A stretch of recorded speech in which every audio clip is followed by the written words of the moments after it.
Hello students, welcome to the Fundamental Labs Optics-05, the diffraction of light.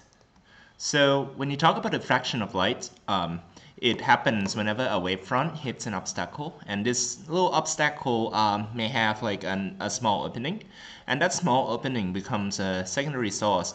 So if you let the plane wave in, going into an open slit, then it starts coming out as a new wavefront in circular wave, and this would cause what you call the diffraction, where the light from different paths that travel and end up on the same spot would actually interfere destructively or constructively against one another, creating fringes that you can see, especially if you try to look into the light source and then your eyelashes create some sort of pattern. That's the diffraction of light.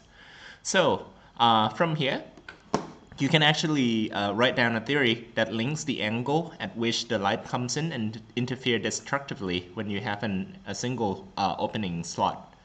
So this single opening slot is what you call the single slit. So the single slit, actually, I would not go into the derivation of the details. However, this interference pattern would actually create a mathematical description that can be described with the destructive patterns, which means when you look into the single slit, you would look for the destructive patterns that shows up here, aka the dark spots that show on the screen. So if you measure this setup by shooting a laser beam into an opening slot, then that would, or maybe a hair, then that would create like a pattern that shows up on the screen. So if you know the distance between the screen and the diffraction, then you call this distance d, then you can actually measure the distance where you get the destructive interference. So these destructive patterns that show up, you can actually write it down as a sine theta equals m lambda. So this a is the size of the opening, and theta is the average angle at which the pattern happens, and m is the number of the destructive pattern that you can see. So if you run from here, the brightest spot, you call that m equals 0, there's no destructive there. Then you find the first destructive pattern, that's m equal 1, m equals 2, m equals 3, 4, 5, and 4th. Or you can go to the right side. So if you measure this distance, you can actually get m equals 1, m equals 2, m equals 3, then 4, and 4th. So then from there, you could actually write down an equation that describes the angle at which this can be measured with the in relation with the wavelength. So if you shoot a light with a single wavelength in, aka the laser that we have right here, so you have a specified lambda, aka a fixed wavelength. So if you use the small angle approximation, then you can just rewrite sine theta as y divided by d. So switching the equation around a little bit, you can actually measure y, where you find the distance at which you find the destructive pattern to show up on the screen as a function of an integer m destructive, where you count the number of destructive fringes that show up on the screen, where d is the distance between the screen and the slit, and a is the size of the opening of the slit. Okay? Alright, so from here, you can use this equation through the measurement of the pattern that you see on the slit to measure either the wavelength or the opening of the slit. Now, we're going to go on to the double slit problem. The double slit problem is actually slightly different from a single slit. So the double slit problem, you would actually have light going into the two openings.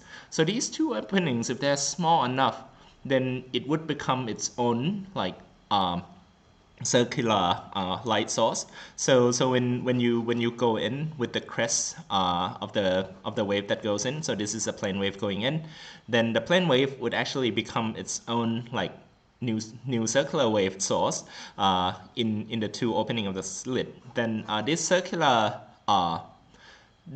new source would actually end up interfering either destructively or constructively on the screen. So depending on the path difference that the light actually travels. So if you look into the constructive fringes of the double slit, so here it's the major differences between the double slit and the single slit. So from there, you can actually use the small angle approximation again.